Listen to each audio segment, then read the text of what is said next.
At Randwick, benchmark 80, 1400 metres. Tognata late scratching here.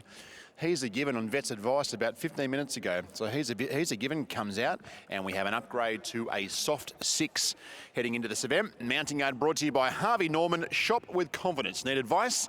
Your local specialist team are here to help. So we go to our yard. You look to all be here, and we start off with Maracaba for the Cummings team. Michael Murphy claims the 3 aboard this fellow. He was 1500 first up, just comes back slightly in journey second up. It was an unsuitable race first up, Rich. He had a bit of a bumping duel with another horse in the straight there. I can't say he was going that well at the time of that incident. He didn't trial that great here. I know the tinker with the gear. I'd want to wait and see him do something before I entertain him. A little on the fresh side when he walked down the race there last for his first up run this prep, but today, as I say that, he's just starting to get on his toes. But look, he looks well and looks like he's done well off that first up run. Brazen, the big fellow, he kicked off his racing career in Sydney, went to Queensland. He's back in town now. Third up here, blinkers on. I reckon he's working up to something, Richard. I had a quick look at him in the yard. His coat's starting to tidy up. His 2 runs back have been just okay after a very long break. I think with the blinkers on here, he's open to some improvement. I think there's no better trainer in Sydney when they whack the blinkers on than Joe Pride. He's really come on nicely since his second up run 2 weeks ago. As you say, Adam, his coat really has conditioned nicely. He looks really well. Francesco, he's having a good preparation without winning today. Might well be the day. He doesn't mind a bit of give in the track. He's never been one of my horses, Richard, but he can be a little bit hard to catch. But I do concede he finds a really suitable race here. I thought he was fantastic last time in that Pelethronius and Invincible Night race. He was off the track the whole way. He was still boxing on there at the finish. He's got a bit of tactical speed to take up a handy spot. I think he's a main player here. Most definitely. Look, he had Dapples last time he paraded. He has them back there. He looks equally as good as he paraded 2 weeks ago. Strides out well. Okay, the 4 is a late scratching. Number 5 is King Darci for Timmy Martin. Adam Hieronymus rides. Both runs back. Solid enough for this fella. I don't quite know what to make of that last run there, Richard. He got chopped out sort of towards the top of the straight, but I still thought he was a little plain to the line late. Maybe just a bit of second up syndrome. I think from the wideish gate, their hand's going to be forced here. He'll go forward, sit outside the lead, and it'll give you a really good sight for your money. He's not an overly big gelding, a real compact type of guy, strong high quarter, but again, another one that's quite alert. Okay, Zorn Koenig, soft conditions, no dramas for him. He comes here second up. Yeah, it was a pretty unsuitable race, I thought, first up. It was a slowly run affair. He was back in the field. I like the booking of Karen McAvoy. I still just want to see him do something first. He doesn't look too bad, actually. His coats are the dapples are coming through that coat there. He's alert, he's well, striding out good. And he looks ready to do something here. Wary of the 7 here, Dane Thunder. Shane Bottomley comes up from Cranbourne with this gelding. Recent runs in Melbourne have been solid. He's had a very good preparation this campaign, Richard, extremely consistent, and just watching a few of his replays, he does have a bit of tactical speed, so he's going to give him every chance here. Only a lightly framed type of gelding, but he's alert, he's well, and I guess you could say every now and then he gets up on his toes.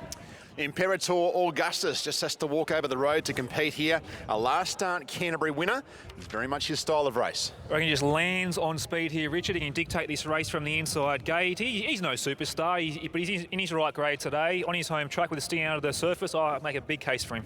Well, I was just about to say that he's a real laid-back character, but he's starting to spruik up now once the jockey's getting on. Again, another one that parades well, just starting to sweat up under those back legs. And Sonic Swish, the 11, he's a Nakoni gelding. I'm sure he's all the fitter for that first up run at Rosehill 21 days ago. Yeah, he was a little plain resuming, I thought. He came up awfully short in markets for this race earlier in the week. He's probably getting out to his right price now. He can improve second up here. He really has come on nicely since that first up run. He's had the clip-up job and he looks well. Okay, they are the runners before our third race of the day in a National Jockey Celebration Race Day. The National Jockeys Trust do some great things assisting fallen riders and families of fallen riders. All of our number 1 saddle cloths today are the silks of the National Jockeys Trust. Paul Innes, Tony Crisafi, the whole team do a big job all year round, and plenty of funds being raised. There's a lunch coming up in early September, Paul made mention of, so if you can try and get to that lunch, it's always a good fun day, and raising money for the men and women who a great love and appreciation for the animal, and they get out there and put their bodies and lives on the line for something that they very much love doing. Missile Stakes, race 7 of the day, cannot wait. Group 2, Wait for Age, it is a really, really good race. I'll come to you, Quinny, for a tab market update as they head out onto the track for race 3.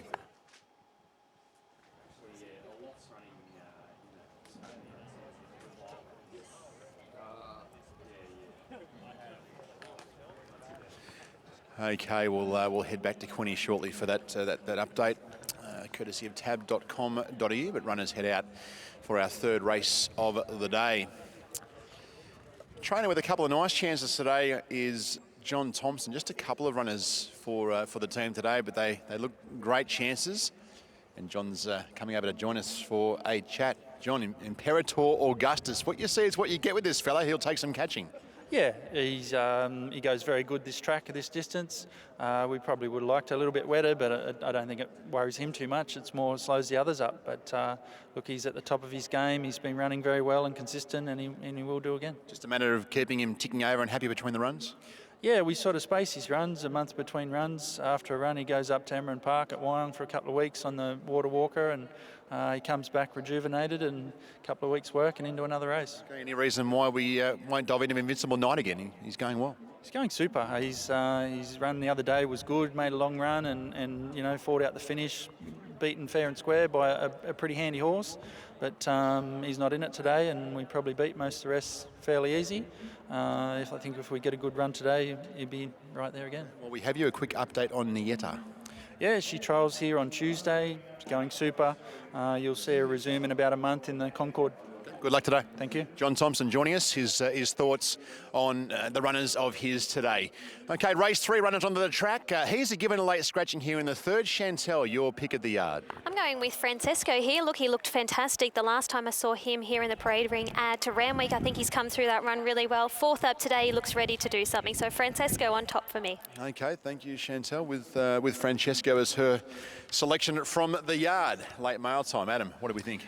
Well, I agree with Shani here. 3, 5, 8 and 2. I'm going to go with Francesco on top here. I think it's a beautiful race for him. I think he just trucks the speed, probably settles in the first half of the field. Fourth up with Sting out of the ground. I think it suits him down to the ground. I think the danger here is number 5, King Darci. I'm absolutely petrified of him. I like the booking of Adam Hieronymus. I think they're going to ride him forward a little bit closer to the speed today. He'll be really hard to run down. Number 8, Imperator Augustus, as John Thompson just mentioned, just lobs along on speed. He'll be really hard to run down as well. And number 2, Brazen with the blinkers on, a big improver. 3, 5, 8 and 2. Okay, onto the track for race 3. Quiddy, a market update, please. There has been good support for King Darci and a little bit of late money coming through there for the tip in Francesco. But King Darci had been the best backed runner when we did the panel this morning. That support has continued now, a $3.10 favourite.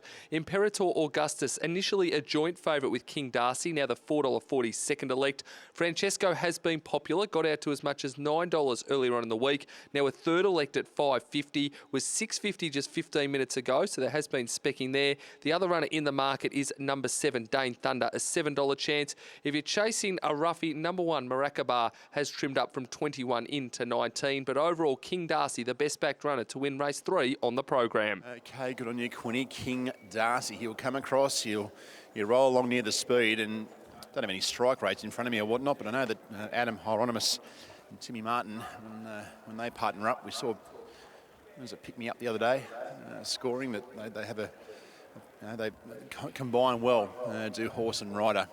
And Adam had a terrific last season. I'm sure he'd like to keep it rolling this time around. But there's Francesco. The colours made famous by the mighty Piero. He looks the part, Francesco, as he trots down to the gates. A nice and fit horse. Up to a soft 6 now. It's a perfect day in Sydney. Bit of a breeze, warm, drying conditions. So up to a soft 6 as we work our way through this program. As far as the speed goes here, King Darci will be handy. Francesco won't be far away. I think if you're a Dane Thunder fan, gets the right run, but I want to imagine Imperator Augustus might just try and take control here. Yeah, it's sort of mapped Imperator Augustus and King Darci, Richard, to control and dictate this race. A couple of these horses won't be too far away, like Francesco, like Dane Thunder. Even Zornconic might try and follow King Darci across from the whitish gate. I think the tempo is probably going to be just moderate. I'm not going to say they're going to go really quickly. And obviously after race 3, we're trying to work out if there's going to be any patterns today. The first race, they ducked up the inside. The second race, came down the middle of the track. So I know it's still only early in the day. We're trying to get a bit of a feel for this track, how it's going to play later in the day. And yeah, with the rail back in the true position, we haven't been there for a while. Let's see how it plays out in race 3. Yeah, for sure. And there's Tommy Berry. He's growing a... When can they shave the beards, the guy, Chantel? How long? I think Tommy said yesterday when he was interviewed about 2 more weeks. So I'm sure Shani will be happy about that.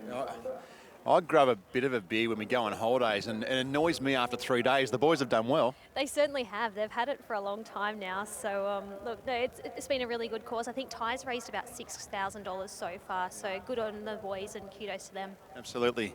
The Bears of Hope and the Beards of Hope as well, the guys, they've raised some vital funds and the great charity that they do support there. With babies being born prematurely and not surviving. They've done a really good job, the guys, and plenty have been able to get behind it. So on start time here, Quinny, anything late with the tab? A little bit more support late for the favourite King Darci, who is going to go around the punter's pick now at $3.20. Imperator Augustus $4.40. Francesco on the third line of betting at $5.50 with Dane Thunder, who has also trimmed up late. And I did mention money at bigger odds for Maracaba has attracted a little bit more now at a $21 quote. Overall, though, King Darci, a well-backed favourite in race number 3 on the program. Has been a bit of a tough start to the day for punters, so hopefully King Darci can salute in the third on the program. We are on start time. Let's head to Darren Flindell, race 3 at Randwick. So runners coming up, Imperator Augustus and Maracaba is set. Sonic Swish is going forward. Dane Thunder just arriving at the start. Zorkanig and King Darci out of line, and Brazen is now there. So loading up well here for Cindy Sullivan Memorial.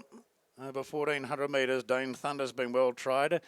And it goes up into the gates with He's given a late scratching for the race taken out 20 minutes ago. So Brazen goes forward. The stayer Brazen is set and King Darci will complete the lineup. Race favourite up to his right trip today. And the lights on. Stand by for a break. The pacey Imperator Augustus drawn the fence and they're off and racing. Well, King Darci came out running from the outside draw. Imperator Augustus quickly into stride and it's going to muster, showing natural speed to head off King Darci. And Hieronymus Happy's found his spot early. Dane Thunder and Brazen will settle next. Followed after 2 legs to Zorkanig, then Sonic Swish, a length and a half to Maracaba. In the Jockey Trust Silks, and last of all is Francesco. 1,000 metres to run. Imperator Augustus in front for par, out by a length to King Darci. 2 further back to Brazen on the outside of Dane Thunder. They're followed then by Zorkanig from Sonic Swish. Maracaba tucked away on the fence and kept in a pocket by Francesco as they go past the 750. Imperator Augustus, no pressure up front, leads by a length to King Darci, then Dane Thunder from Brazen. No change to the order. Sonic Swish back on the inside of Zorkanig. Then came Maracaba and Francesco last about 6 off the lead. Par starts to up the tempo now at Imperator Augustus, and King Darci is now being scrubbed up in second. Hieronymus getting pretty aggressive. Into the straight, Imperator Augustus still travels from King Darci, sticking on well. Then Dane Thunder, Brazen, nothing making any ground at the moment. Imperator Augustus at the furlong, about a half to 3/4. King Darci starting to really pick up the bit now. King Darci going to Imperator Augustus. Francesco late. It's King Darci beating off Imperator Augustus, and King Darci too good. Ran down Imperator Augustus or Francesco. Francesco dived late for the second spot. Maracaba 4th, followed by Brazen, then Zorkanig, Sonic Swish, and Dane Thunder failed to pick up. 5 and a photo here. 5 and a photo, close for the Miners, but King Darci, good win. The money was right. Adam Hieronymus, Timmy Martin, the Darci Brahma 5-year-old. Oh, he loves this kind of a journey. These conditions, he was always in striking distance there. Imperator Augustus got them rolling. They were all chasing, turning for home, and King Darci picks up well to win the prize. He took a bit of riding at the top of the straight, didn't he, Richard? I thought Imperator Augustus might have actually pinched a winning break on him coming up the rise there, and Adam Hieronymus was really getting stuck into him, but he took a while to go through his gears, but once he did, he was always going to reel in the winner. Class runner in the race, the money was right, the punter's got that spot on in the last 15 or 20 minutes of betting. Third up, he was ready to go, a much more positive ride.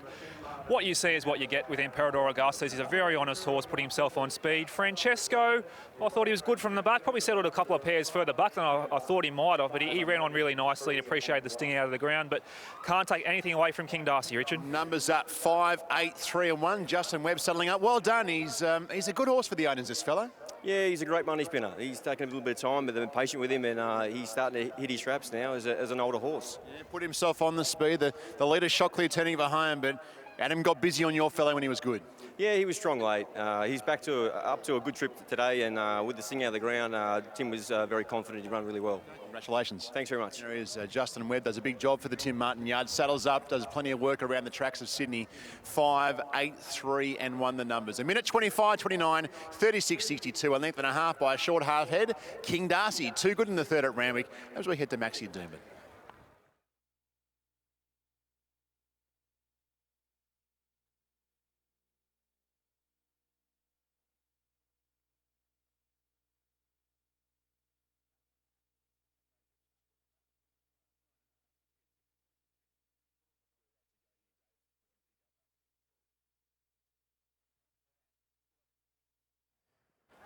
So he comes back to scale here. The colours there of Import Racing and the team. Well done to them. A big group of owners here to welcome back their Darci Brahma gelding.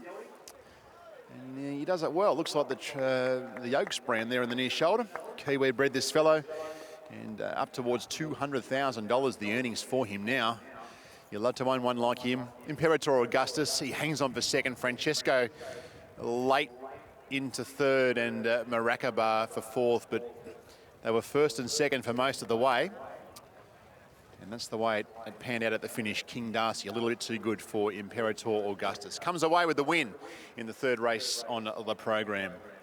Adam Hieronymus off to a winning start for the new racing season. And Adam's there with Chantel. Well, Adam, that was a nice win. Obviously, the leader there dropped you at the top of the turn, but to his credit, he really fought hard. Yeah, probably doesn't find a great deal when you go for him, but to his credit, he can sustain a run. Although I sort of had to shake him up before the turn, I felt that I was always going to win and always going to pick the leader up.